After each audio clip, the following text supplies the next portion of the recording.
In September 2017, 28-year-old Caroline Whitford vanished without a trace on a challenging trail in the San Juan Mountains. For 5 years, she was presumed dead, believed to be the victim of a wilderness accident or some sudden mishap amid the Colorado backcountry. But in October 2022, she walked into an ordinary gas station in the town of Montrose, alive, but unrecognizable. What she told police once she was able to speak left even seasoned investigators stunned. Where she had been for those 5 years and what really happened to her, you will find out in this video. Before diving into the story, don't forget to subscribe to the channel and hit the notification bell so you don't miss the latest cases. On the morning of September 12, 2017, early autumn weather in the San Juan Mountains was clear but cold and dry, with sunlit rocky peaks creating thin bands of light mixed with mist, and the Blue Creek Spur Trail enveloped in the characteristic silence of the Colorado high country. Caroline Whitford, 28 years old, a medical volunteer with Silverton Wilderness Aid, was the first to arrive at the starting station that day. As an experienced medic with nearly 4 years supporting local search and rescue teams, Caroline was familiar with the mountainous terrain, old mining roads, and the harsh weather of the San Juan region. Her assignment that day was to check the safety conditions of Blue Creek Spur, a narrow trail running along the north slope of Gladstone Basin, after rangers received reports of rockfall in the area. Following protocol, Caroline left the Silverton aid station early in the morning, carrying basic medical supplies and communication equipment, then drove an off-road vehicle to the trailhead near Gladstone Mine. A Forest Service camera at the entrance captured her stopping to check her harness, adjusting her jacket, then stepping onto the relatively dark, steep, rocky section shaded by the mountain. That was the last data the monitoring system provided. According to the plan, Caroline was expected to complete the check and return to the station by early afternoon that same day, but by nearly 3 p.m., the coordination team had received no communication from her radio. Colleagues at the station tried contacting her multiple times, but the signal remained completely silent, an anomaly since Caroline always checked in periodically. When teammates confirmed that Caroline had not returned to the main road and no other vehicles were parked near the trailhead except hers, they immediately notified her family. By late afternoon, after all contact attempts failed, and with no sign of Caroline at any other ranger station or trail, the family officially reported her missing to the San Juan County Sheriff's Office. From that moment, Caroline Whitford's file was opened as missing, marking the beginning of one of the strangest disappearance cases ever recorded in the Gladstone Mountain area. As soon as the report was received, the San Juan County Sheriff's Office, in coordination with Silverton Wilderness Aid, immediately shifted to initial response mode, starting by establishing the LKP, last known point. Investigators retrieved footage from the Forest Service camera and cross-referenced it with the last communication timestamp in the morning. The camera, at the trailhead near Gladstone Mine, recorded Caroline entering the trail at 7:20, and from that moment onward, no further signals came from her radio or any tracking device. Establishing this LKP became the focal point for deploying the entire search force, as Blue Creek Spur lay amid numerous unofficial side paths created by hikers, with no data indicating Caroline had left the area under her own power. The SR search and rescue team was activated within less than an hour of the missing person file being opened. The lead coordinator quickly divided personnel into 3 main teams, one following the initial section of Blue Creek Spur from the trailhead, another approaching from the Gladstone Basin direction to sweep the rockfall area, and a third sweeping secondary paths leading toward the eastern slope. The goal of the initial phase was to determine whether Caroline had left the main trail to avoid rockfall or had slipped into one of the deep rock gullies common in the area. Search teams deployed K9 units trained for tracking missing persons, each dog handled by an experienced San Juan County handler. The initial path was relatively clear, but from 300 to 500 meters past the trailhead, the terrain grew more complex with clusters of brush, rock slides, and broken ground, typical of old mining areas. These factors made tracking difficult, especially with no information on her direction of travel after the camera's last capture. In the air, a Colorado rescue helicopter scanned along the mountainside, focusing on ridge lines where hikers might become lost or fall. Pilots used wide sweeps to look for reflections from high-visibility clothing or the medical pack, while also checking crevices and openings into narrow canyon bottoms, though visibility was limited by heavy shadows from the Gladstone cliffs. Meanwhile, the drone team deployed 3 small flying units, scanning from above in a grid pattern to cover areas the helicopter couldn't reach. Drones proved especially effective for surveying talus fields, steep slopes of loose rock debris, where visual searches were extremely difficult. However, even after expanding the radius to nearly a mile around the LKP, teams found no movement or signs of survival. High-risk areas, such as the creek bed, a dry stream below Blue Creek Spur, were also thoroughly checked. SAR teams followed every segment, looking for slide marks, scrapes on rocks, or drag marks from boots. But all that was noted were fresh rockfall layers with no clear evidence of Caroline's presence. By the end of the first search day, the summary report stated, "No signs of foul play, no clear signs of accident, no evidence Caroline left the trail intentionally." This left investigators challenged, because in most San Juan disappearances, associated items usually left some small trace, a scrap of fabric, a slide mark, bent grass, but in this case, everything was completely blank. On the second day, the search area expanded further northeast, where a long slope led into Gladstone Basin. K9 teams were again deployed here, but the dogs showed only very weak reactions in a few spots before quickly losing the scent.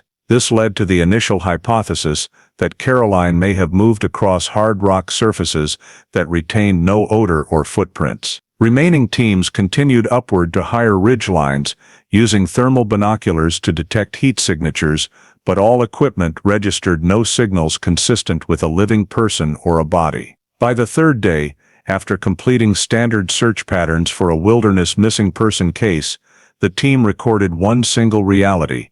Caroline appeared to have left this trail segment without leaving any physical evidence. This forced SAR to reassess and expand to smaller side branches, old mining roads, and sparse forest near the Gladstone mine. However, nothing specific pointed to where Caroline might have gone. At the close of Phase 1, the search team's report stated clearly, "No victim, no signs of foul play, no evidence of accident." The only option was to expand the search farther into more inaccessible terrain, as Caroline may have moved beyond the originally anticipated routes. In the following days, after completing the entire initial search perimeter with no clear signs found, the SAR team and San Juan County Sheriff's Office were forced to significantly scale up operations, prioritizing Gladstone Basin and nearby abandoned mines. Gladstone Basin features complex terrain with uneven steep slopes, rock slides stretching hundreds of meters, and partially collapsed old mining roads, always a major challenge for any missing person search. To access these locations, SAR divided into small teams, each including a guide, medic, terrain specialist, and at least one K9 handler, coordinating with local rescuers familiar with the mining road network around Red Mountain. As teams entered the basin from the southeast, some groups found potential signs related to Caroline, though none were strong enough to conclude anything. A small piece of blue fabric caught on brush on a steep slope, with unclear tear patterns possibly from natural forces or friction, was documented, but could not be proven to belong to Caroline due to the common color and lack of distinct identifiers. At another spot near a partially collapsed mine road, an old piece of medical tape blown into a dirt gully was collected. However, SAR could not confirm it was Caroline's or left by another hiker. as the entire area had been a popular trekking spot before weather worsened in recent years. Even with hope these items were connected, their scattered nature and lack of accompanying footprints or slide marks prevented teams from determining Caroline's next direction of travel. Teams continued expanding into scattered abandoned mines around Gladstone, including shallow tunnels and old shafts that SAR had to access by rope and collapse prevention gear. Yet across all check sites, no signs indicated anyone had entered near the time of Caroline's disappearance. Air quality, floor moisture, and collapsed structures in many places ruled out use as shelter. The complete absence of fresh footprints, survival items, or any distress signals made the situation increasingly baffling, as typical missing person cases usually leave at least some direct or indirect signal for searchers. Meanwhile, weather deteriorated significantly. From day 18 onward, Gladstone Basin saw repeated small hailstorms, sharply dropping nighttime temperatures, strong winds making drone flights unstable, and helicopters limiting access to canyons due to turbulence. Steep rock fields became slippery. Rockfall risk rose, forcing SAR to shorten daily work hours for minimum safety. Terrain experts brought in to assist assessed that after 3 continuous weeks of sweeping all key areas with no signs of human activity, the likelihood of Caroline being in Gladstone Basin was near zero. An internal report stated clearly, if Caroline had an accident, her body should have left secondary traces such as impacts on rocks, altered flow in the creek bed, or disrupted rock debris distribution, but none appeared. There was also no evidence she left the area in another direction, as all exit routes had been flagged and thoroughly checked. On day 32, after the disappearance, SAR submitted a campaign performance evaluation report to the Sheriff's Office and Colorado Search and Rescue Board. The report concluded that the operation had covered all areas where the victim could plausibly be, including those classified as low probability but necessary to check, remote, hazardous spots that protocol required ruling out. Yet every result circled back to the starting point: no victim, no signs of movement, no evidence of death, no evidence of crime. The final phase of the search took place on day 40, mainly to re-sweep Gladstone Ridge and the western portion of Blue Creek Spur to ensure no oversights. Long-range drones with infrared cameras made a final pass over narrow valleys and hidden rock gullies, but the data still revealed no anomalies. With worsening weather and rising terrain hazards, SAR was forced to suspend the campaign per federal rescue protocols. At this point, the San Juan County Sheriff's Office held a meeting with Caroline's family to update the case status. With no new data emerging and all search methods fully exhausted, police officially classified Caroline Whitford's case as presumed dead, meaning presumed deceased, based on the prolonged disappearance and the wilderness environment where it occurred. Search operations ended here, the file was closed, and it was added to the list of unsolved missing person cases in the Gladstone area. In early October 2022, more than 5 years after Caroline Whitford's missing person file was classified as presumed dead, a completely unexpected event occurred in the town of Montrose, about 60 miles from the Gladstone area, by Mountain Road. Around 6 a.m., the on-duty employee at a small gas station on Townsend Avenue spotted a woman appearing at the edge of the premises, staggering, her body shockingly emaciated, and her clothing tattered and worn in a way unlike any transient the area had ever encountered. She stood close to the wall, avoiding the headlights of a parked truck, repeatedly shielding her eyes with her hand and showing clear signs of panic when anyone approached. The employee immediately called 911, reporting a woman in critical condition, apparently completely disoriented. When the first Montrose Police Department patrol car arrived, officers noted that the woman had no identification, did not respond to direct questions, and only nodded or shook her head very slowly. Her gaunt face, long tangled hair, and extremely thin body revealing prominent bones led them to suspect she might be the victim of prolonged abuse or severe starvation. After several minutes of trying to calm her, they were finally able to get close enough to observe identifying facial features. One of them recognized a resemblance to the photo in the missing person bulletin that had been circulated internally in southwest Colorado, though initially no one dared draw a conclusion because so much time had passed and her condition differed so drastically from the 2017 images. The shift supervisor decided to use descriptive data from the NCIC system for a quick comparison of basic identifiers: height, facial bone structure, mole location, and eyebrow characteristics. The matches were sufficient for police to make a preliminary determination that this woman could be Caroline Whitford, the individual presumed missing and deceased in the Gladstone Basin area. This coincidence was immediately reported through internal channels, along with a request for emergency medical assistance. Recognizing the victim's extreme exhaustion, officers did not wait for an ambulance, but promptly placed her in the patrol car and transported her directly to Montrose Regional Health Hospital, just a few minutes' drive away. En route, Caroline remained unable to answer any questions, only gripping the seat edge tightly and continuously avoiding light shining on her face, indicating pronounced sensory disturbance after a long period of disappearance. Upon arrival at the hospital and handover to the emergency team, initial support procedures were implemented immediately, while authorities activated the protocol for cases of reappearance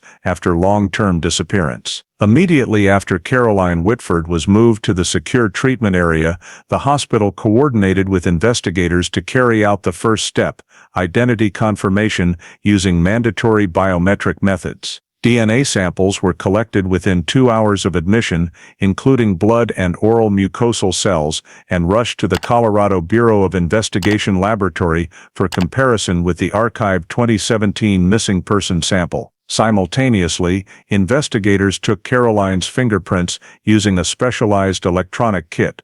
Because her fingertips were dry, cracked, and scaly from malnutrition, scanning had to be repeated multiple times to achieve acceptable clarity. The investigative agency also requested the dental records previously submitted by the family to the sheriff in 2017, including dental x-rays and treatment notes from the Silverton Dental Clinic. These steps aim to establish 3 fully independent layers of verification: DNA, fingerprints, and dental, to completely eliminate any possibility of misidentification. While these procedures were underway, the emergency medical team assessed Caroline's initial physical condition and documented several clear abnormalities. First was her BMI falling below the minimum threshold required to sustain basic bodily functions, accompanied by severe wasting in the muscles of the lower and upper limbs. The leg muscle structure showed prolonged atrophy, consistent with infrequent ambulation over an extremely long period. Her pallid skin and flaking in thin patches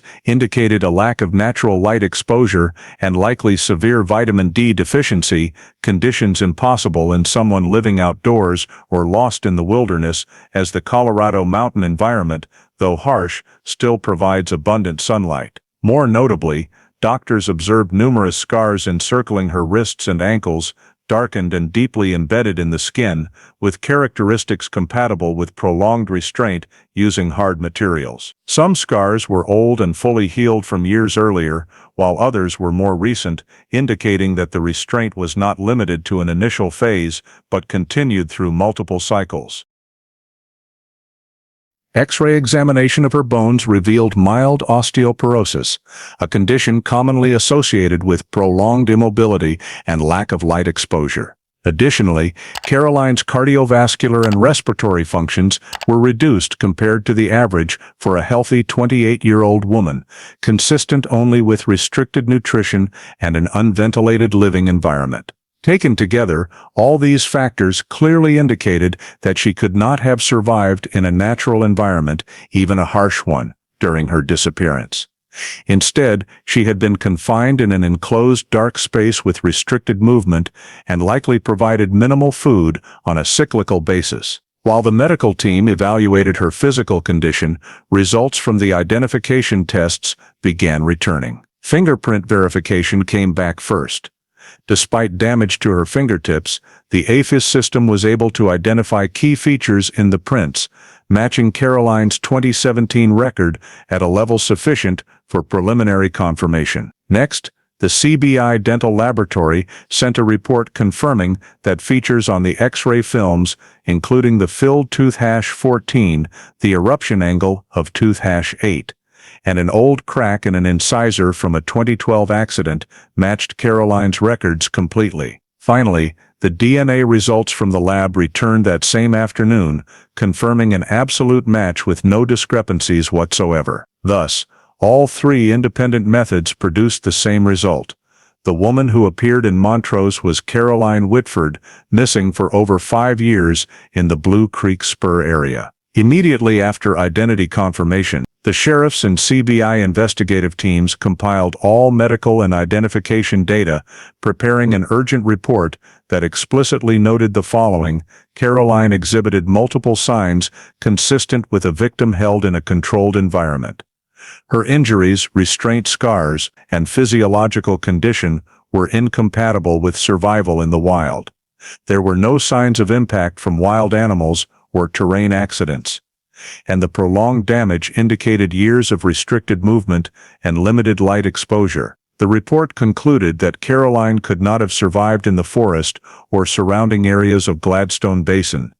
Instead, she had been held in an enclosed environment, a form of artificial space or underground structure, throughout her entire disappearance. This was the first medical basis to establish that the 2017 disappearance was not an accident or natural incident, but bore clear signs of prolonged deprivation of liberty. During the post-identification evaluation phase, Caroline was asked to provide any sensory information she still remembered, with the goal not of reconstructing events, but of collecting raw data to aid the investigation. The CBI investigative team recorded 3 main categories of consistent sensory information: sounds, smells, and surface characteristics that Caroline could describe reliably despite fragmented event memory. Regarding sounds, Caroline described a small engine noise that occurred cyclically, not from large trucks or industrial equipment, but with a tone similar to an ATV or off-road vehicle engine, commonly used in old mining areas of San Juan. Investigators noted that this engine type has a distinctive frequency profile and is widely used for travel over rough terrain, allowing access to areas without clear trails. The second sound Caroline described was prolonged metallic reverberation, with the characteristic echo of metal objects striking hard rock surfaces. Acoustic analysis concluded that this sound profile fits granite tunnels or deep abandoned mines, where sound can reverberate in multiple layers and linger for several seconds. This was significant data because galena and granite in the Hawkins and Gladstone areas produce similar reverberation effects, but only in sufficiently deep and enclosed tunnels. Smell information was recorded with even higher consistency. Caroline stated that the dominant odor she remembered was damp cement, characteristic of hydraulic mortar used to reinforce old tunnels. This smell differs from natural clay or rock and is rarely found outside areas previously repaired or reinforced against collapse during mining operations. From this, investigators ruled out natural caves or fractured rock passages lacking human intervention history. The third category concerned surface characteristics. When asked to describe the sensation underfoot during movement, Caroline described a rough but even surface, distinct from natural soil or loose rock slides. This matches leveled tunnel rock floors or partially reinforced mine roadways where the surface is hard and maintains a more stable incline than external terrain. Additionally, Caroline clearly recalled a sensation of descending slopes during many movements, not ascending or flat terrain. From this, investigators concluded a high likelihood that her location was within a tunnel system with an entrance at a higher elevation than the holding area, or a mine with inclined shaft levels common in old mines around Red Mountain and Gladstone. This movement data helped eliminate enclosed cabins or natural caves in the area, as they lack the sustained incline Caroline described. The investigative team continued synthesizing all 3 sensory categories to establish a probable location range. The small engine sound was consistent with areas accessible by ATV, ruling out extremely steep or inaccessible regions. Damp cement odor indicated reinforced structures, excluding most fully collapsed mines and natural caves. Prolonged metallic reverberation required a narrow, deep space with hard rock walls and a relatively intact tunnel shape. The descending slope sensation indicated an entrance at higher elevation with a consistent incline along the travel path. Combining these four factors, the team built a mapped range based on San Juan Mountains geological data. Specialists narrowed down candidate mines by cross-referencing mining history, tunnel maps, ATV accessibility, entrance locations, and areas previously reinforced with hydraulic cement. The results showed only a very small number of mines fully met all criteria, including deep tunnels with preserved structure, concrete patch repair history, and ATV-accessible trails. These sites were assigned priority codes for ground survey. The conclusion from the sensory information collection was clearly documented in the record. Although the victim had limited memory of events and timelines, her descriptions of sounds, smells, and surfaces provided sufficiently strong technical grounds to identify a potential confinement location range. The identified factors were consistent and highly locational in value, allowing investigators to significantly narrow the search area from the entire Gladstone and Red Mountain region down to a small group of mine structure sites. At the end of this analysis phase, CBI proceeded to the next step in the process, cross-referencing terrain features with accessible abandoned mines to screen locations for direct field investigation. Based on the three groups of sensory information collected from Caroline, the investigative team moved to the terrain narrowing step using technical data. The Colorado Bureau of Investigation coordinated with the U.S. Bureau of Land Management and Forest Service to retrieve the complete list of old mines, abandoned tunnels, and underground mining structures within a 15-mile radius of Caroline's LKP at Blue Creek Spur. This data system included information on depth, reinforcement history, drift direction, host rock type, and collapse condition. A total of more than 40 mine sites were recorded within this range, stretching from Gladstone Basin to Red Mountain Pass. However, to filter out the mines that could match Caroline's sensory description, the investigative team established a set of mandatory criteria. The first criterion was depth. Caroline described a prolonged echoing metallic sound, which only occurs in mine tunnels with sufficient depth and rock wall systems that maintain acoustic reflection. Shallow mines were eliminated from the start because they could not produce this sound effect. The second criterion was slope direction. The information Caroline provided about continuously moving downhill ruled out horizontal adits or room and pillar ore storage tunnels, while retaining only those tunnels with a clear incline heading into the mountain. The third criterion was rock texture. Descriptions of the sound and surface suggested hard granite or metamorphic rock structures, as soft rock or clay walls would not produce the type of metallic echo Caroline recalled. The fourth criterion was a history of concrete reinforcement, since Caroline noted the smell of damp cement in the confinement space. This meant the tunnel must have been repaired with artificial materials to prevent collapse, reducing the number of matching mines to about 1/3. In addition, the investigative team excluded mines recorded as fully collapsed before the year 2000, or mines with no ATV access, because all the sounds Caroline described suggested the perpetrator used motorized vehicles for movement. When the full set of criteria was applied to the database from BLM and Forest Service, the initial 40 mine sites were narrowed down to only 7 points in the potential group.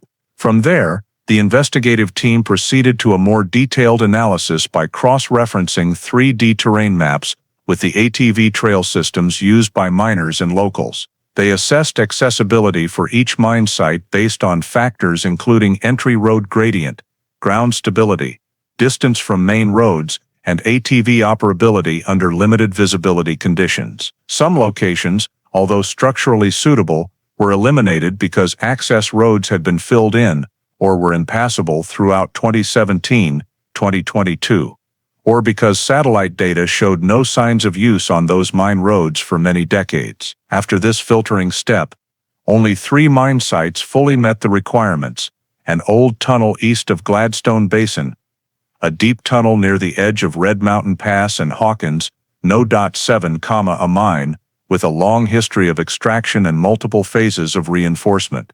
The investigative team reviewed records for each mine and found that the tunnel east of Gladstone had been eroded by water since 2012, causing the entire internal structure to collapse in the middle section. This ruled out the possibility of a stable artificial room for holding a person for years. The tunnel near Red Mountain Pass was eliminated because it lacked the extended incline sections Caroline described, and most of the internal rock walls were slate, a type of rock that does not produce the characteristic metallic echo. With these two sites ruled out, only two candidates fully met the technical criteria: Hawkins No. 7 and White Swan Tunnel. Hawkins No. 7 was notable for its multi-level tunnel system connected by old inclines, with some sections previously reinforced with concrete to prevent rockfalls, while White Swan Tunnel featured thick granite structure, significant depth, and recorded occasional motorized vehicle access in the past 10 years. Both locations were at a distance, but could be reached by ATV departing from Gladstone Basin. After narrowing the list to these two sites, the investigative team decided to prepare for in-depth survey forces. They developed an approach plan including a geology team, forensics team, K-9 unit, mine technicians, and support security group. Technical documents for both mines were printed for analysis of entry structures, tunnel ceiling stability, segment depths, and collapse risk locations to ensure safety during the survey. ATV usage history around the two mines was also cross-checked with Forest Service GPS data to determine the feasibility of motorized activity in the area. With all these parameters, the Sheriff's Office and CBI jointly agreed to direct field surveys at the two target mines, starting with Hawkins No. 7, due to its structure best matching Caroline's sensory description. After deciding to select Hawkins No. 7 as the first survey site, the investigative team coordinated with geological engineers and mine safety specialists to conduct a full external structural inspection before entering. Hawkins No. 7 is an old mine with multiple interconnected tunnel levels.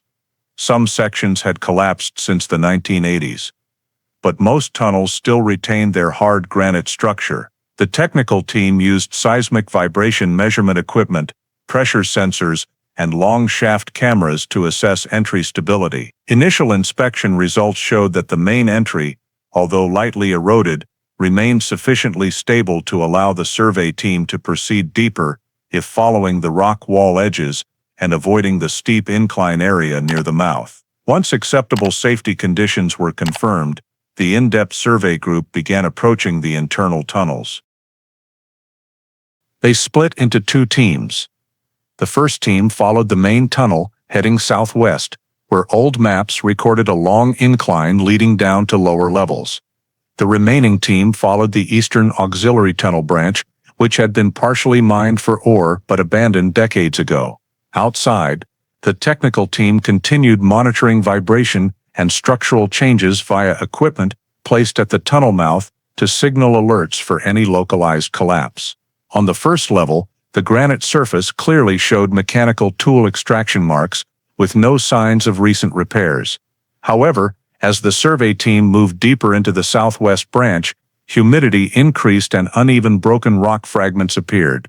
At this point, the K-9 team was deployed to detect any residual human scent traces. One of the K-9 survey acted strongly when passing a narrow section, initial tail wagging, followed by the characteristic alert behavior for detecting biological traces. The handlers noted a cool air current blowing out from a low-height rock crevice, suggesting a void or tunnel connection to another area inside. Since abandoned mines often have collapsed sections causing stagnant air, the technical team used airflow measurement equipment to determine wind stability. Results showed the air current had an unusually stable cyclic pattern, inconsistent with natural mine conditions and suggesting the presence of an artificial passage or a controlled ventilated enclosed space. When examining the rock wall where the K-9 reacted most strongly, specialists discovered a patch of rock with a different color from the rest. While natural granite in the tunnel had a characteristic gray color and rough surface,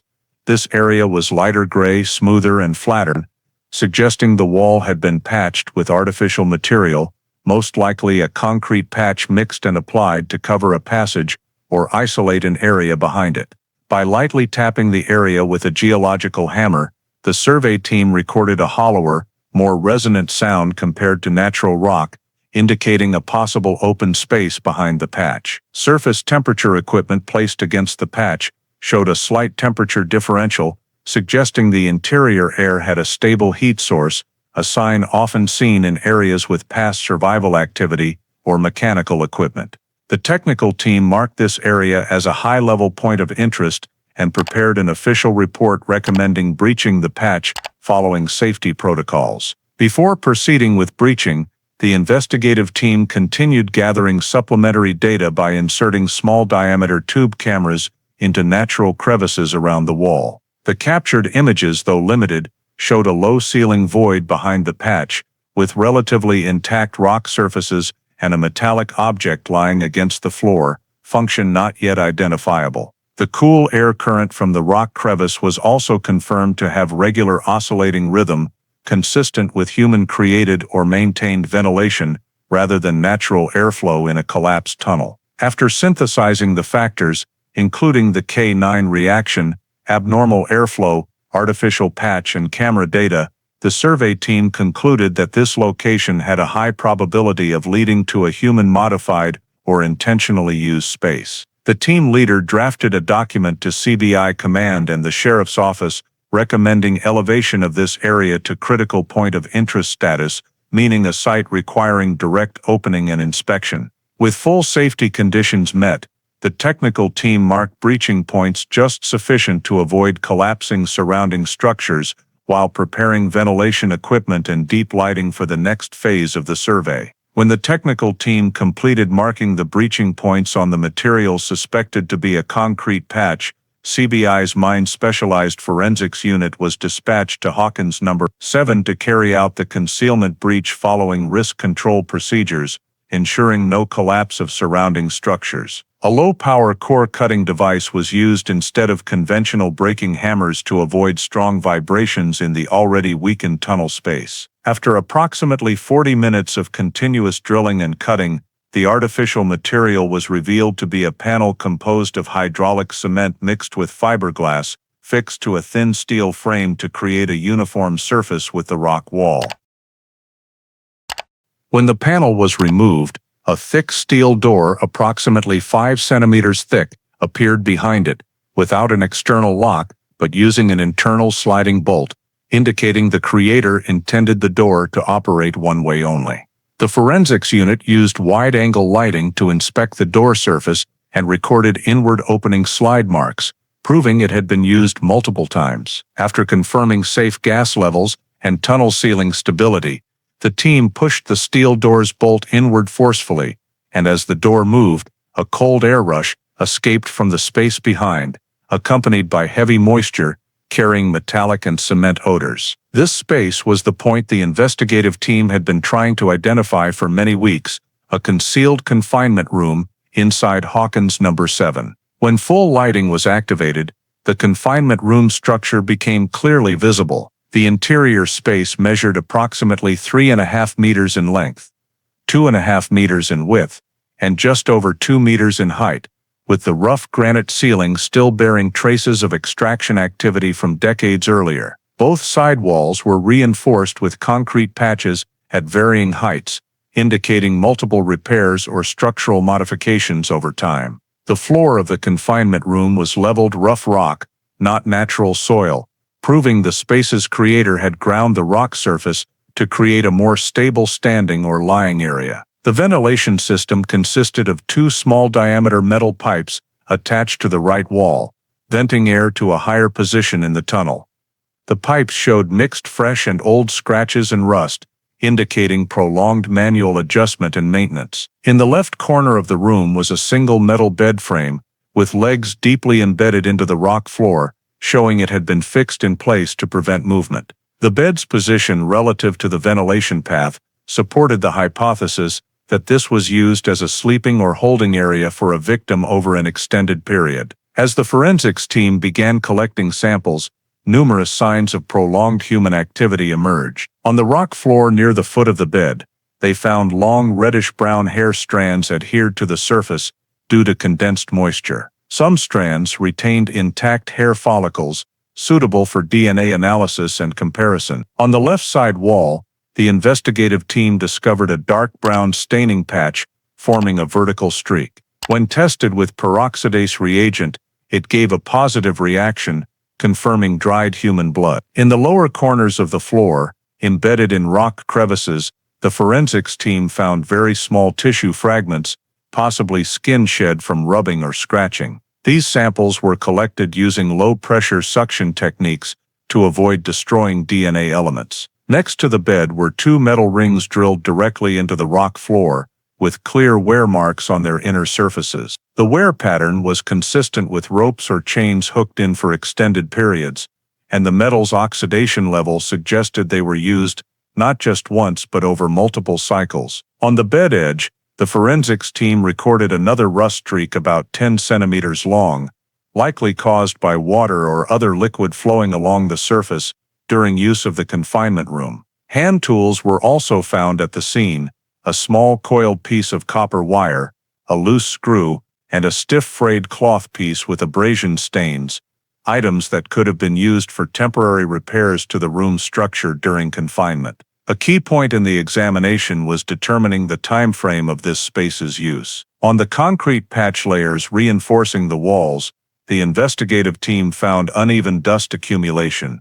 Newer dust layers over older ones allowed estimation that structural intervention in the mine occurred within approximately the last 5 years. Rapid on-site chemical analysis showed the hydraulic cement type was commonly sold in the 2016-2021 period in the Colorado area, supporting the hypothesis that this confinement room not only existed long-term, but was maintained until recently.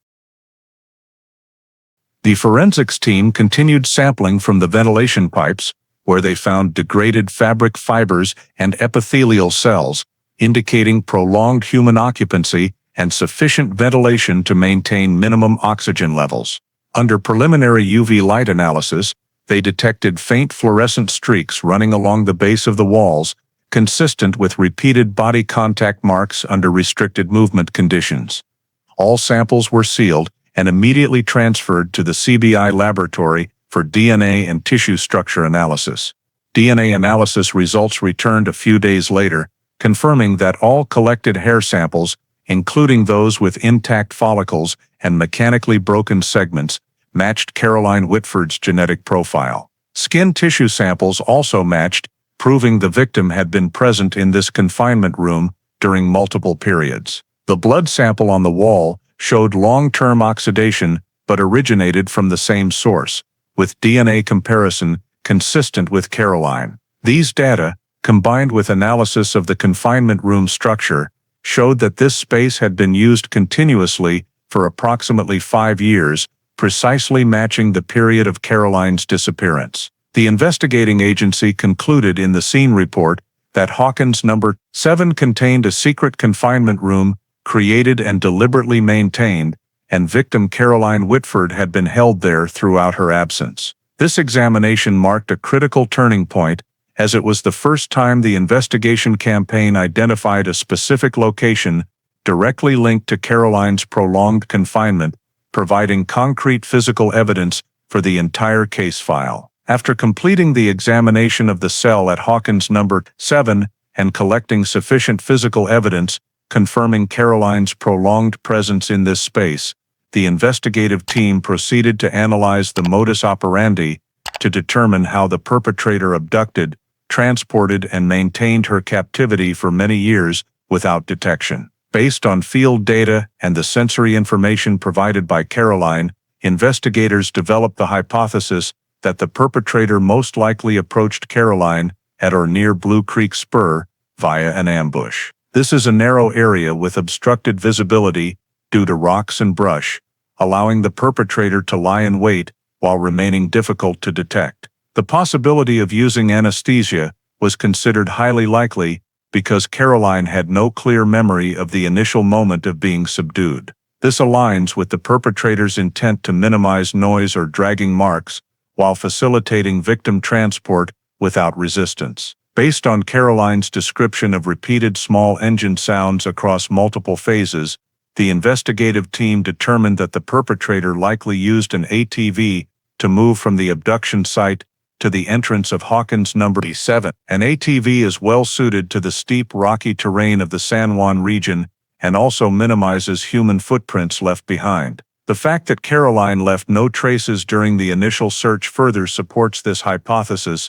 The perpetrator most likely placed Caroline on the ATV immediately after subduing her, removing her from the trail without passing through areas where SAR teams could find biological or physical signs. Regarding why the holding location went undetected during the 2017 search, the investigative team concluded that the cell structure was concealed with cement panels and a steel frame, skillfully integrated with the natural rock wall, making it difficult for any search team lacking specific scent data or signals to recognize. Additionally, most search efforts focused on surface terrain, rock crevices and natural trails, while Hawkins No. 7 is a deep abandoned mine with no signs of recent collapse, so it was not in the initial SR priority sweep group. The perpetrator's use of artificial panels matching the color of the surrounding granite demonstrates a clear understanding of camouflage techniques in a mining environment. Not only did the perpetrator conceal the cell entrance, but he also selected a location deep in the second sublevel, where airflow and odors had reduced escape potential, making canine detection difficult unless approached very closely. Furthermore, the perpetrator maintained the cell using a manual ventilation system consisting of small metal pipes installed at an inclined angle to channel air from higher-level tunnels down into the room.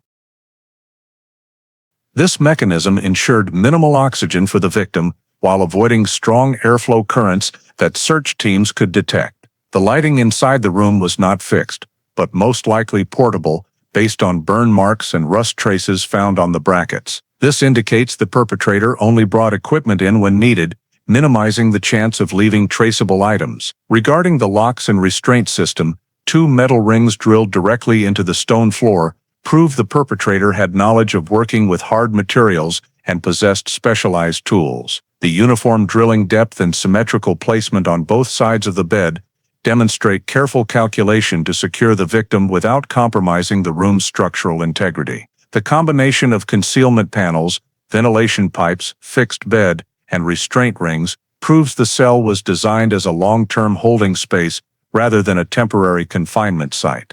From all the above data, the investigative team constructed a preliminary profile of the perpetrator. First, the perpetrator possessed deep knowledge of mine structures, including rock composition, granite behavior under vibration, and reinforcement techniques. Second, the perpetrator had skills in using hydraulic cement, reinforced mortar, and drilling cutting tools in confined spaces. Third, the perpetrator knew how to operate an ATV in steep rocky terrain and had knowledge of unmarked mine paths. Fourth, the perpetrator was capable of sustaining long-term resupply to the cell without leaving surface traces. All these factors indicate that the perpetrator was not an ordinary hiker, but someone with a technical background related to mining operations or maintenance of old tunnels. From this, the investigative team reached an initial conclusion: the criminal behavior was deliberately planned, not impulsive, and the perpetrator possessed sufficient specialized knowledge to create and operate a secret cell for many years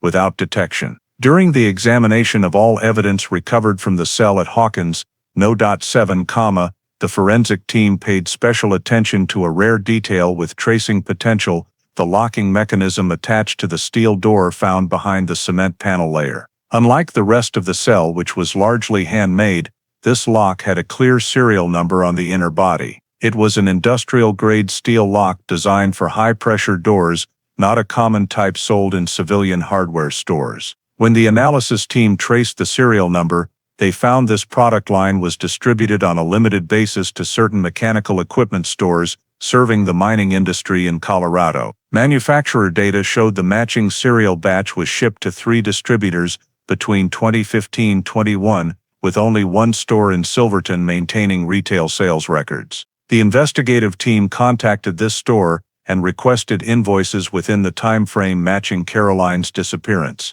The store's manual sales record showed only one purchaser of this lock type during the relevant 2-year period, a man named Elias Mercer, age 43. Mercer paid in cash but provided contact information for warranty purposes as required for industrial lock purchases. When the purchase data was forwarded to the investigation center, the background analysis team quickly identified that Elias Mercer had previously worked as a mine engineer on restoration and safety inspection projects for abandoned mines in the Silverton and Ouray areas. His employment records documented many years of experience in tunnel wall reinforcement, ventilation system installation, and deep tunnel incident handling, skills that directly corresponded to how the cell at Hawkins No. 7 was constructed and maintained. Further investigation revealed that Mercer had worked freelance after leaving a project in 2014 and held no long-term contracts with any mining company, yet he still owned tools and specialized knowledge. This was corroborated by a series of invoices for hydraulic cement, steel mesh, and hand tools purchased from various local stores, coinciding with the period of periodic cell maintenance. The investigative team cross-checked personal information and discovered Mercer had a registered ATV matching the sound Caroline described. This ATV was a model commonly used in steep rocky terrain and was also the type of engine noted near abandoned mines in the region. Additionally, residency records showed Mercer lived in an isolated cabin on the outskirts of Silverton, only a few miles from the Hawkins No. 7 entrance via off-road paths.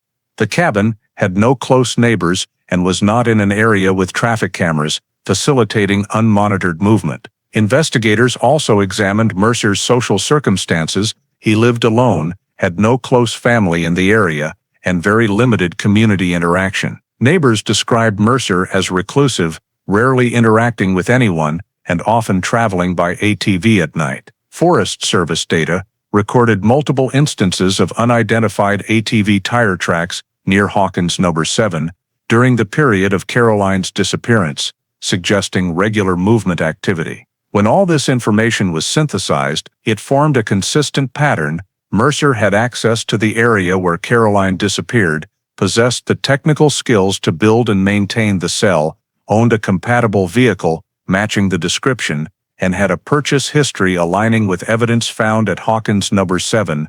With these elements, CBI officially placed Elias Mercer on the primary suspect list for the case. An internal report was prepared stating that no other individual in the area combined similar technical capability, means of transport, residence location, and material usage behavior matching what was discovered in the cell. Mercer became the focus of the next phase of investigation, with requirements to directly verify his behavior, movements, and other connections to Hawkins No. 7 and the area where Caroline was held. After Elias Mercer was identified as the primary suspect based on evidence and purchase data related to the cell at Hawkins No.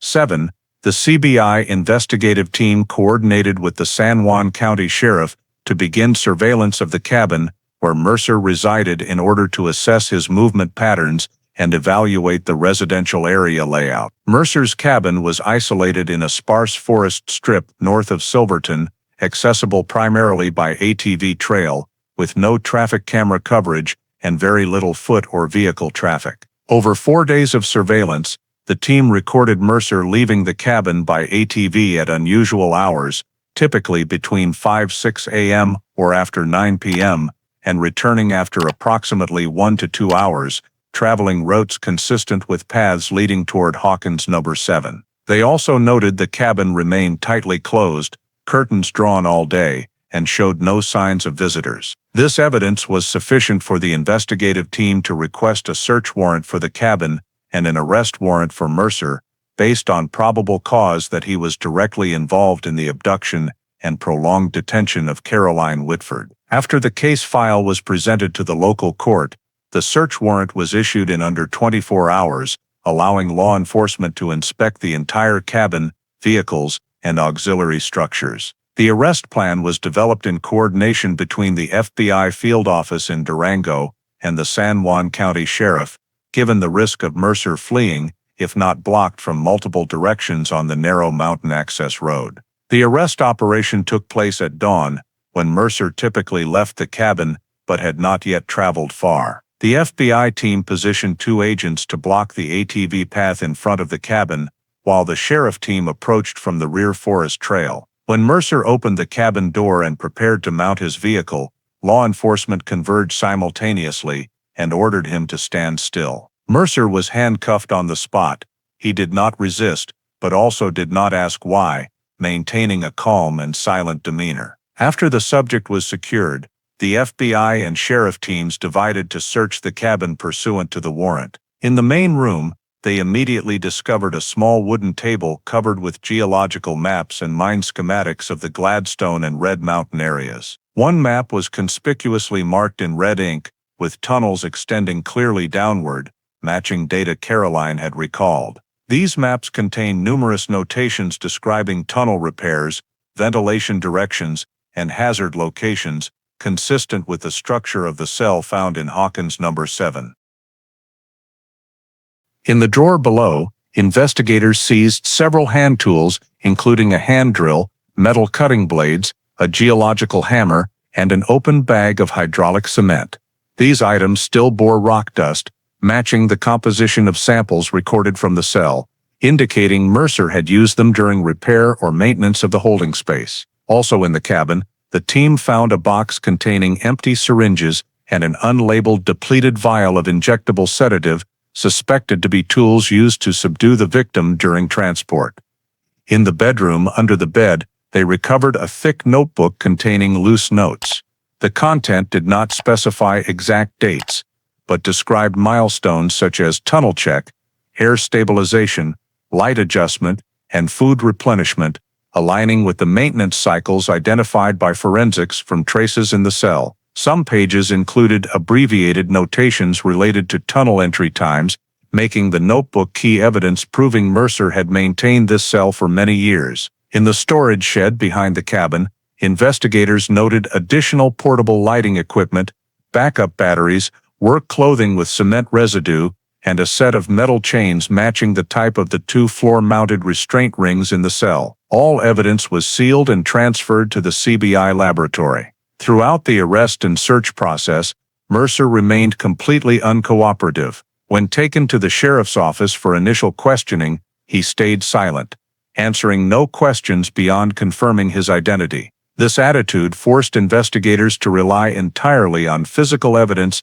and collected data to build the case file, further reinforcing the hypothesis that Mercer was directly responsible for constructing and operating the secret cell at Hawkins number 7 and was connected to the prolonged disappearance of Caroline Whitford. After being arrested and transferred to the San Juan County Sheriff's headquarters, Elias Mercer was taken to an interrogation room where CBI and FBI investigators coordinated to conduct questioning according to the protocol for suspects in a prolonged kidnapping and confinement case. From the start of the interrogation, Mercer completely denied any involvement with Caroline Whitford, claiming he hadn't been to Hawkins number 7 in many years and denying the use of any holding cell. However, this denial was quickly confronted with physical evidence collected from the cabin and the secret holding room. First, the investigators presented fingerprint analysis results in the holding room at Hawkins number 7.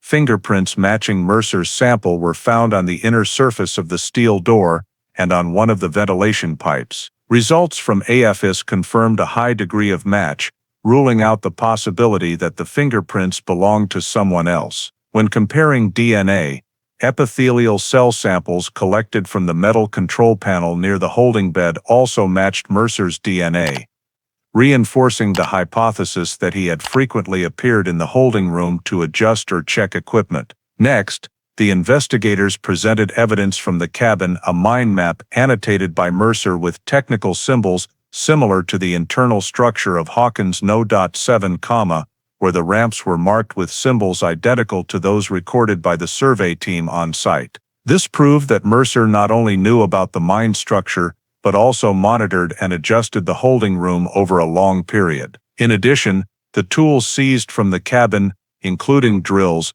cutting blades, hydraulic cement and wall sealing materials, all bore traces of granite and concrete compounds consistent with the concealment panels found in the tunnel. Chemical physical analysis results from the laboratory showed that the cement composition at Mercer's cabin matched the type used in the holding room walls, indicating that the same source of materials was used for both locations. When the investigators continued to present evidence from the notebook, Mercer maintained silence, but the notebook's content clearly showed cycles of supply and maintenance for the holding room, compiled into a timeline matching the dust layers and wear levels determined by the forensic team from the scene. Symbols in the notebook like KT2, LV3, or aux shift were decoded by the analysis team, based on his handwriting samples from his old workplace, determining that these were internal codes Mercer had used to classify tunnels and ventilation levels in mining projects. This created a clear chain linking Mercer to the technical operation of the holding room. In parallel, the investigation team also conducted audio identification procedures, based on information Caroline provided about the ATV engine sounds she heard continuously during her confinement. Investigators collected audio samples from the ATV seized at Mercer's cabin and compared them to the audio data described by Caroline. When Caroline was played the engine operation sound in a controlled environment, she confirmed that the tone and vibration rhythm matched the engine sounds she had heard during transport in the tunnel. Although audio identification does not carry independent conclusive value, when combined with other evidence, it significantly strengthened the reliability of the chain linking Mercer to the victim transport activities. Throughout the interrogation, Mercer provided no reasonable explanation to distance himself from the evidence bearing his traces or from the holding room structure. His denial of accessing Hawkins number 7 was refuted by GPS data from an old device in the cabin, showing multiple trips to the mine's vicinity, exactly during the times Caroline remembered hearing ATV sounds. The investigators presented the entire logical chain to Mercer, clearly describing each layer of evidence. Fingerprints in the holding room, DNA on the metal panel, self-edited maps, materials matching the holding room structure, wall reinforcing tools, purchase history of locks with matching serial numbers, and movement data coinciding with the times. Although Mercer still did not confess, legally, the chain of evidence was sufficient to form the basis for prosecuting him on charges related to kidnapping, unlawful confinement, and prolonged harm. Finally, the San Juan County prosecutor formally filed the indictment with the court, based on the combination of physical evidence, technical analysis, and behavioral comparison data. From that point, Mercer was transferred to pretrial detention status, awaiting trial, with the case classified as priority due to its serious nature and prolonged duration. After completing the interrogation process and confronting evidence with Elias Mercer, the investigation agency moved to the step of reconstructing the entire timeline of Caroline's 5-year confinement based on a combination of biological data, evidence from the holding room, journals seized from the cabin, and movement information extracted from Mercer's devices. The core part of the timeline began with the analysis of Caroline's hair samples, which were collected from various positions in the holding room and from the victim's body during medical evaluation. Hair analysis experts used techniques to measure cortisol and mineral concentrations along hair segments, allowing the determination of stress cycles and physiological changes by month. The results showed that the hair samples had lengths consistent with the 5-year missing period, with sudden stress increases coinciding with times when the holding room was intervened or structurally changed. The cortisol sequence clearly showed 3 particularly high stress phases, the first phase occurring about 3 months after Caroline went missing, suggesting the time she was transferred from an initial temporary holding location to the fixed holding room. The second phase occurring between the 2nd and 3rd years, coinciding with a new concrete patch layer discovered at Hawkins No. 7. The third phase falling at the end of the 4th year, possibly related to ventilation adjustments or re-securing restraints. inferred from wear marks on the metal rings in the stone floor. Analysis of the holding room structure played an important supporting role in this event sequence. The CBI collected all cement mortar samples from wall patching positions in the holding room and analyzed their chemical composition, determining relative ages through carbonation levels and surface wear. The results showed that the oldest cement layer dated to late 2017, consistent with the hypothesis that the holding room was used just a few months after Caroline disappeared. The second layer, thicker and appearing at wall base positions, dated to mid-2019. The third layer appeared on the low ceiling, dating approximately to 2021. The existence of these three separate repairs matched perfectly with the three major stress phases in the hair samples, forming a logical chain showing that Caroline was held in the same space, but the surrounding physical conditions changed cyclically due to Mercer's interventions or adjustments. In addition to evidence from the holding room, the journals seized from Mercer's cabin were a key component in determining the maintenance and supply activities performed by the perpetrator. The journals did not record clear dates, but contained many repeating symbols which were analyzed and compared to Caroline's biological stress cycles. Symbols like SHL2, ARAJ-FD shift, or LT-Cal, were decoded by experts based on Mercer's old handwriting samples in the mining industry. SHL2 referred to checking shaft stability on level 2. ARAJ related to ventilation adjustments. FD shift meant changing food sources.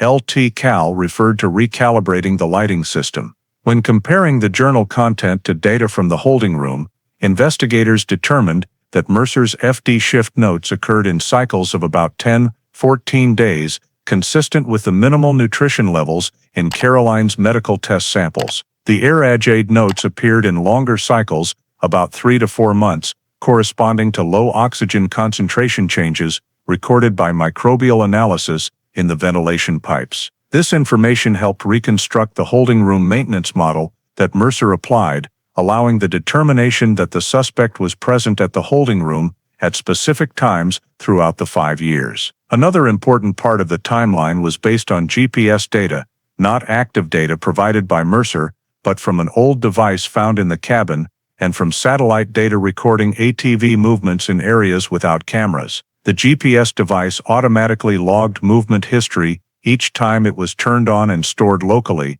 allowing the extraction of a series of coordinates leading to the Hawkins No. 7 entrance and connecting auxiliary paths to the mine. When filtering out unrelated data, the analysis team identified a clear movement pattern. Mercer traveled to the mine area an average of 4 times per month in the first year, then reduced to about 2 to 3 times per month in subsequent years. GPS time gaps with no data were also analyzed in combination with weather information, often in winter, when snow and freezing fog conditions could disrupt supply activities. The GPS data was particularly important in verifying the first day Caroline was placed in the holding room. A GPS point near Blue Creek Spur on the day Caroline went missing showed Mercer present in the area that morning, while another coordinate sequence led straight toward Hawkins No. 7 in the afternoon. Although not conclusive from a single data point, when placed alongside hair samples, maintenance journals, and mortar analysis,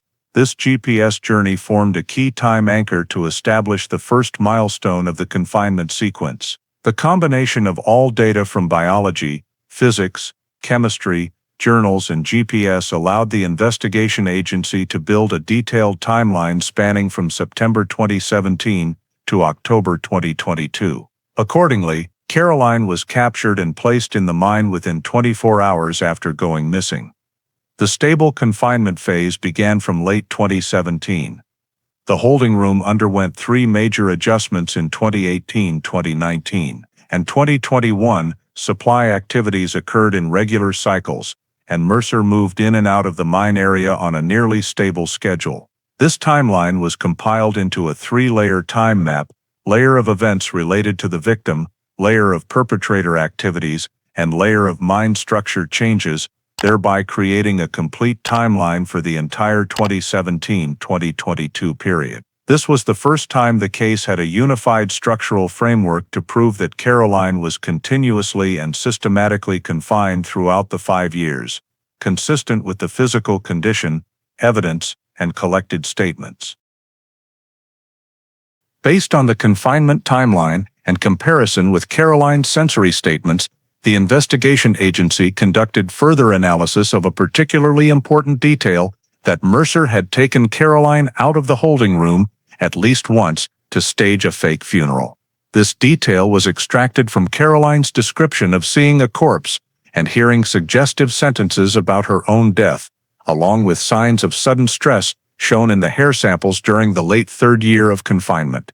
Combining this biological data with the GPS movement sequence, the investigation team identified 2 times when Mercer left Hawkins No. 7 with longer than usual journeys, and one of them led to a point outside the mine area, but still within ATV travel radius. When analyzing this coordinate, the investigators noted it coincided with a narrow canyon near the edge of Gladstone Basin, where there was an old ore dump site abandoned since the 1960s. This area contained dark rock slabs, creating a backdrop like a natural decomposition zone, and particularly had a small pit-like depression, matching the pit description in Caroline's hazy memory. Mercer's taking Caroline there was reinforced by GPS data showing longer than normal stop time at this location and directional changes shown in the ATV movement map. Supplemental scene analysis at this area found ATV tire marks worn deeper than usual travel tracks,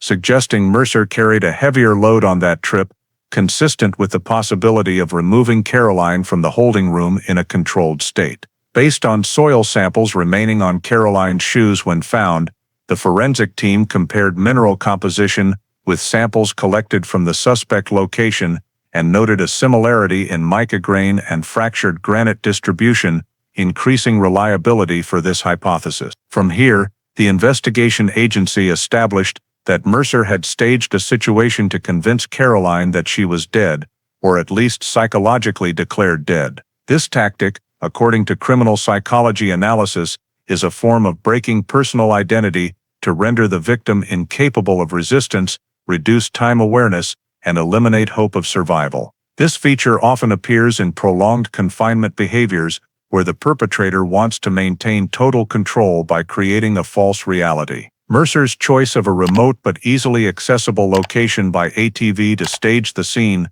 showed that this action was not impulsive but calculated based on terrain familiar to him. Caroline's detail about the fake corpse, though not shown in clear memory, matched traces of a large object temporarily placed on the ground in the surveyed area. The depressions found by the scene team matched the shape of an ore sack or a heavy object covered in fabric, showing Mercer may have used available materials from the mine area to create an image resembling a corpse to cause psychological impact.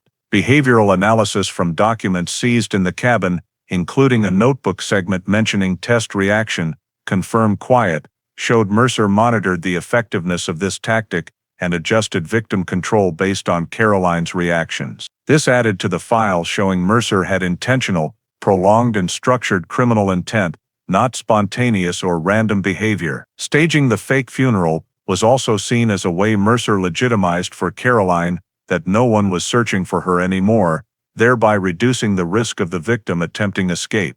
When connecting the timeline data with this behavior, the investigation team confirmed that the first time Caroline was taken out of the holding room occurred around the end of the 3rd year, coinciding with the stress peak in the hair samples. This event played an important role in reinforcing the argument that Mercer maintained control through both physical and psychological methods, and that he took steps to ensure the victim did not attempt resistance or escape.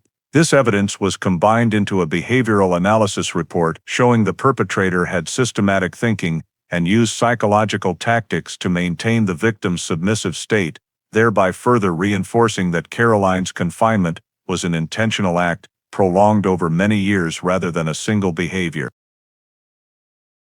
The trial of Elias Mercer was held at the San Juan County Court after months of investigation, with a case file spanning thousands of pages that included forensic evidence, location data, behavioral analysis, and a reconstructed 5-year timeline of Caroline Whitford's captivity. The trial drew intense public and media scrutiny due to the severity and prolonged nature of the case. In the opening statement, the prosecution presented direct physical evidence from the secret cell at Hawkins No. 7, including hair samples, skin tissue, blood traces, and materials collected from the stone floor and restraints, all proven to match Caroline's DNA. They displayed UV scan images revealing fluorescent streaks consistent with prolonged body contact marks, as well as analysis of the cement layers on the floor and walls, showing that the cell had undergone 3 deliberate repair sessions. The steel door hidden behind the cement panel, bearing Mercer's fingerprints and DNA, was introduced as irrefutable evidence of his presence and intervention in the confinement space. The prosecution continued by presenting the 5-year timeline constructed from cortisol analysis in Caroline's hair samples, which showed stress cycles aligning with the periods of cell repairs and ventilation adjustments carried out by Mercer. This timeline was linked to journal entries seized from Mercer's cabin, where technical notations related to shaft inspections, lighting adjustments, food replenishment, and tunnel surface repairs closely matched the physical cycles recorded in the cell. GPS data retrieved from Mercer's devices, presented in court, showed his presence near Blue Creek Spur on the day Caroline disappeared, and multiple trips to the Hawkins No. 7 area over the subsequent 5 years, with frequency consistent with victim resupply activity. The prosecution emphasized the tight interconnection of all the evidence: fingerprints, DNA, annotated mind maps, wall-filling materials, reinforcement tools, and maintenance notes, all pointed to the same individual, Elias Mercer. During witness examination, the prosecution presented Caroline's sensory testimony, in which she described sound characteristics, odors, and surface textures consistent with the mine tunnel environment where the cell was discovered. The prosecution also noted that Caroline identified the sound of Mercer's ATV engine when played a recording from the vehicle seized at his cabin. They argued that although Caroline's detailed memories were disrupted due to the prolonged captivity, the remaining sensory memories matched the physical evidence and aligned with the mine environment characteristics that Mercer had the access and ability to operate. Mercer's cross-examination followed immediately.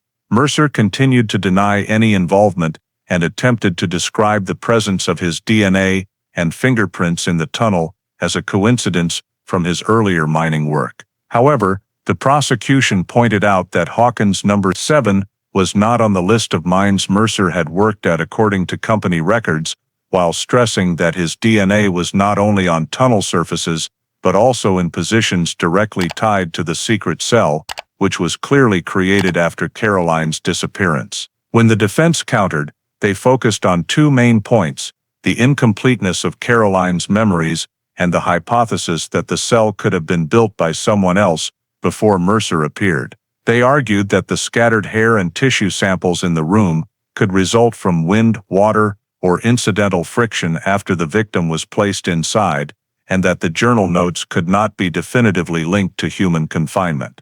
They challenged the cortisol-based timeline as indirect inference rather than direct evidence of Mercer's actions. However, this rebuttal was quickly countered by forensic experts. The chemical analysis expert stated that the cement layers in the cell perfectly matched cement seized from the cabin, proving the same material source. The geologist confirmed that the structural changes to the cell occurred over multiple years rather than before 2017. Most importantly, the prosecution's invited forensic psychologist explained that sensory memories, particularly sounds, smells, and surfaces, have far greater durability than event memories in cases of prolonged captivity.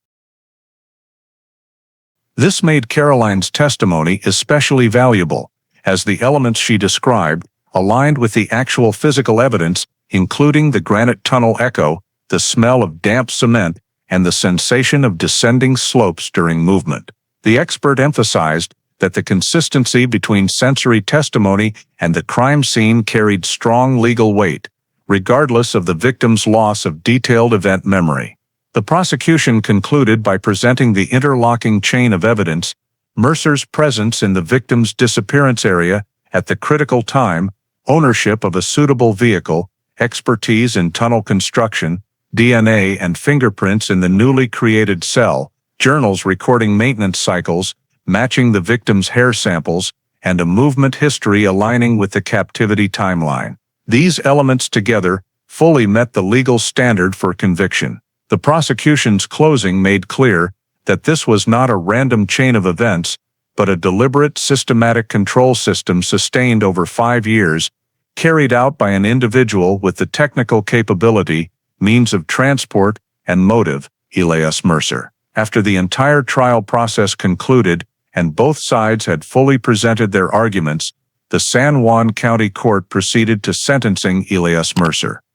Based on the clearly established chain of forensic evidence, behavioral data, and prolonged captivity timeline presented throughout the trial, the judge emphasized that the degree of brutality, systematic duration, and technical calculation of the criminal conduct far exceeded ordinary kidnappings, demonstrating a particularly high level of danger to the community. Based on the prosecution's recommendation and the unanimous jury verdict finding Mercer guilty on all charged counts, the court sentenced Elias Mercer to life imprisonment plus 40 years, with no possibility of parole or sentence reduction.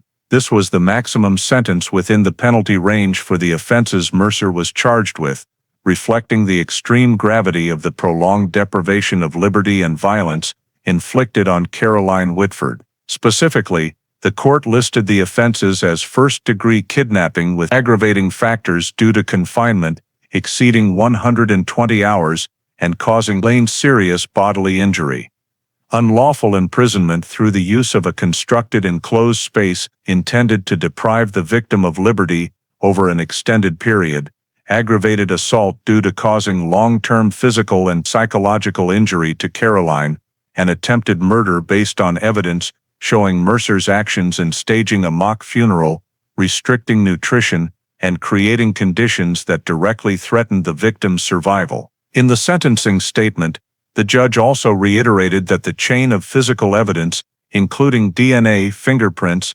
matching cement materials, self-modified mind maps, and maintenance journals, had established Mercer's direct involvement in the secret cell at Hawkins No. 7. Furthermore, Caroline's sensory testimony, confirmed by psychological experts as reliable in cases of prolonged captivity survival, reinforced the entire criminal conduct and ruled out the possibility of any third-party involvement. The prosecution affirmed that this sentence was not only punishment for the cruel acts, but also a legal message to protect victims in rare but extremely dangerous prolonged abduction cases. Following sentencing, the court issued an order prohibiting Mercer from approaching or contacting Caroline in any form for the remainder of his life, including through intermediaries or correspondence. Additional measures, including monitoring of Mercer's prison medical records, were implemented to ensure he posed no further risk to the community or any individual. Upon formal pronouncement of the sentence, the Caroline Whitford investigation file was updated to closed, conviction secured, signifying that the entire process of search, analysis, and trial had reached its final legal outcome. The participating agencies, including the San Juan County Sheriff's Office, CBI, FBI, and Colorado State forensic teams, completed their summary report, highlighting the technical methods, crime scene analysis, and identification technologies that solved one of the longest secret confinement cases ever recorded in the region. The court also ordered the case file preserved as a model case for future training of investigators and forensic specialists, particularly in the areas of mine scene analysis and prolonged confinement behavior.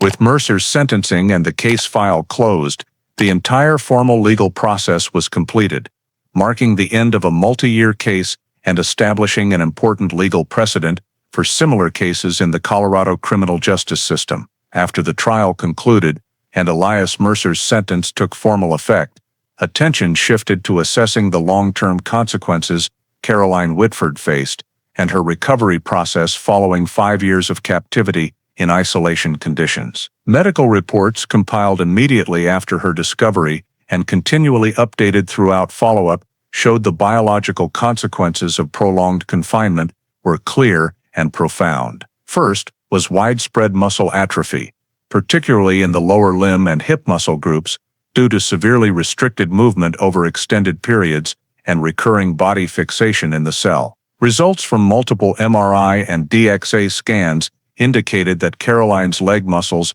had lost over 40% of mass compared to the average for a healthy 28-year-old woman. This muscle loss, combined with mild osteoporosis, caused difficulty standing for long periods, maintaining balance, and walking on uneven surfaces. The second major biological consequence was chronic sleep disorder. Living in an environment without natural light cycles caused her nervous system to lose the ability to establish circadian rhythms, leading to insomnia, fragmented sleep, and panic episodes during REM stages. Caroline also developed hypersensitivity to sudden sounds, especially metal clanging and small engine noises, sounds that had repeatedly occurred in the cell and during ATV transport. Neurologists describe this as an acoustic trigger response, common in individuals subjected to prolonged confinement or violence in enclosed spaces. Psychologically, Caroline was diagnosed with severe PTSD manifesting in fragmented flashbacks,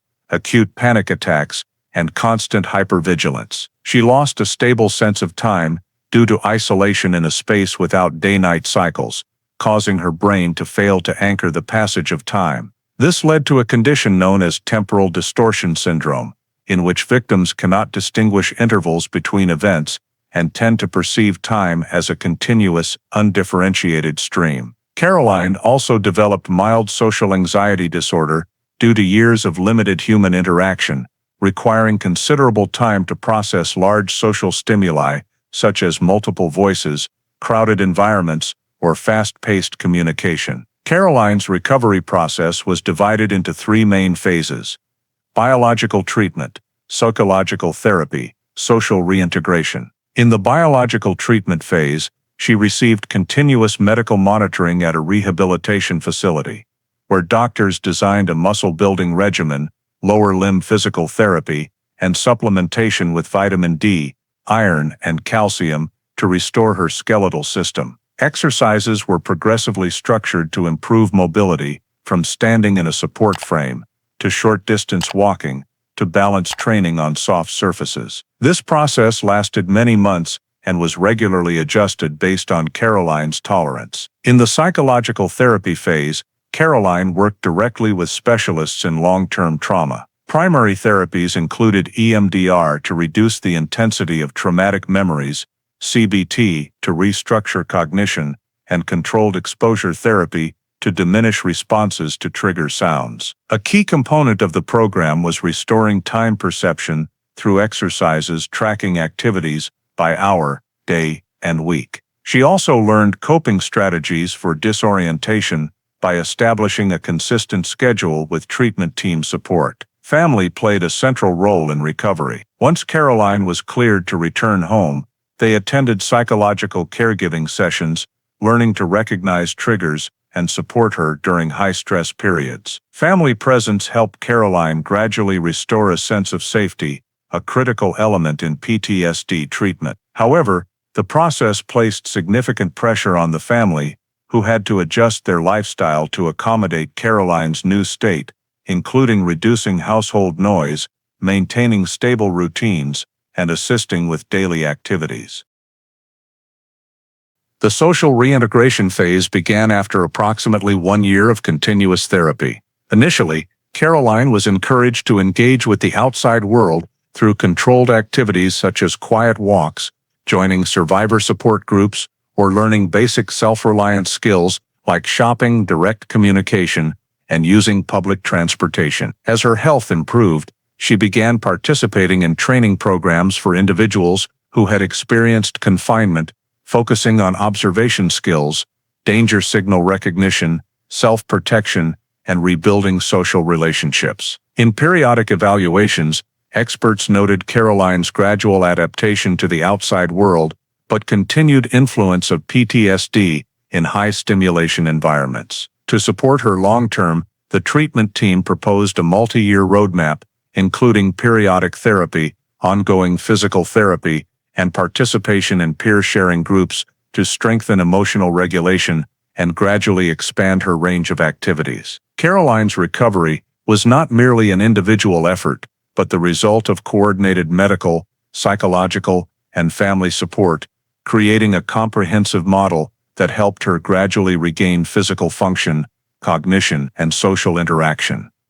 After 5 years of complete isolation from the outside world, after many years of treatment and recovery, following a long-term plan, Caroline Whitford's current health condition is significantly more stable compared to when she was found in 2022. The most recent medical evaluations show that her muscle mass has recovered approximately 70% compared to the average level of a healthy adult of the same age, although she still needs to maintain weekly physical therapy to minimize the risk of recurrent muscle atrophy and to improve lower limb strength. Cardiovascular and respiratory functions have also returned to safe levels, but her doctors advise her to avoid prolonged strenuous activity or exposure to high-pressure environments. Sleep issues are now much better managed thanks to supportive medication and behavioral therapy, while her hypersensitivity to metallic sounds and engine noises persists, but the level of panic has decreased significantly through controlled exposure sessions. Psychologically,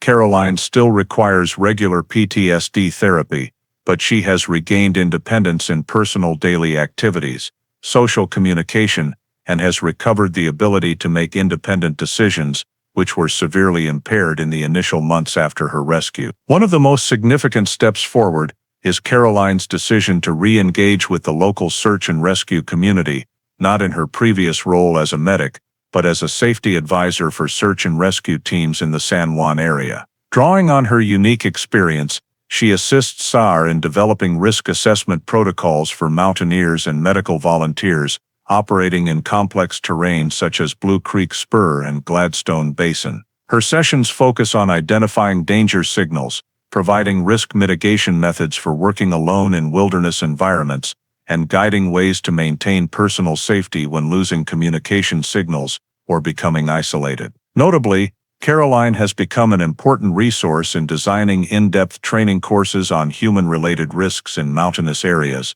a field that previously focused primarily on natural factors such as weather, terrain, or wildlife, without fully considering threats from other people. With support from psychological experts and violence prevention organizations, Caroline has begun participating in training programs for rescue personnel and volunteer groups, where she shares lessons on spatial awareness, observing unusual signs in the environment, and developing rapid response capabilities to risks of approach or stalking. Her captivity experience, though harrowing, has become valuable material for building realistic scenario-based lessons, helping trainees better understand potential risks that do not originate from nature. In addition to her work with SAR, Caroline collaborates with several organizations supporting survivors of prolonged captivity. In workshops and training sessions, she does not focus on the details of her case, but instead emphasizes psychological recovery lessons, recognizing time distortion in the mind, reestablishing a sense of safety, and coping techniques for emotional triggers. She has also helped develop guidance materials for emergency medical personnel, enabling them to recognize signs of long-term captivity victims and apply initial non-re-traumatizing approaches. This is a new area in local emergency medicine and is considered a significant contribution to improving future victim intake protocols. For the San Juan community, Caroline's case has become a classic example for raising awareness of nonlinear risks in mountainous areas. The case file, including mind maps, captivity timeline, and investigation methods, is archived in the San Juan records as a study case on confinement behavior in abandoned mining environments. Forensic and geological training institutions have cited this file to develop lectures on mine investigation, tunnel echo analysis, and search techniques in concealed spaces. Additionally, Caroline's case has helped drive changes in rescue procedures, particularly expanding search scopes to include abandoned mines from the early stages of missing persons cases, rather than focusing only on surface terrain or natural trails. Currently, Caroline lives in Montrose in a quiet setting, continuing her regular treatment schedule and participating in community projects at a moderate level. Although the recovery process remains lengthy, she has achieved a sufficient level of stability to look toward the future and find a new meaningful role within the community. Her life, though permanently affected by 5 years of captivity, continues to move forward in an active, supported, and practically valuable direction for those working in wilderness environments as well as survivors who have experienced similar circumstances. Caroline Whitford's story reflects a troubling reality in contemporary American life. Even in safe, nature-close communities, like those in Colorado, risks from other humans can exceed all expectations. The fact that Caroline, a seasoned medical volunteer familiar with the terrain, could be abducted right on a popular trail reminds us that personal safety measures in wilderness environments must always be prioritized. In the story, the detail that Caroline went missing simply because she lost contact for a few hours highlights how crucial it is to maintain connectivity and share timing. Route information with support teams. This is a direct lesson for hikers, backpackers, or those working on the edges of communities. Always carry two-way locating devices, not relying solely on radio or cell signals. Another lesson comes from how Mercer exploited the isolation of abandoned mines to commit his crimes. In the United States, especially in western states like Colorado, Utah, or Nevada, thousands of old mines remain as security blind spots. The story shows the need for increased warning signs, sealing entrances, and incorporating mine checks into SAR protocols from the outset, something San Juan implemented after Caroline's case. On the psychosocial level, Caroline's prolonged PTSD, loss of time perception, and strong sound reactions serve as a reminder that survivors of captivity need patience, proper specialized support, and a non-re-traumatizing environment. This reflects mental health support culture in the United States. Communities must learn to listen, avoid pressuring victims to get over it quickly, and instead create conditions for recovery at their own pace. Finally, the story underscores the importance of community vigilance. Mercer lived in isolation, had unusual travel patterns, and purchased technical materials inconsistent with daily life, signals that communities sometimes overlook. From this case, every individual can take away a lesson, observe, report suspicious behavior, and recognize that community safety is everyone's responsibility, not just that of law enforcement. Thank you for following Caroline's inspiring story. If you found the content meaningful, don't forget to subscribe so we can continue exploring important real-life cases like this together. See you in the next video, where we'll keep journeying through cautionary yet valuable stories for the community.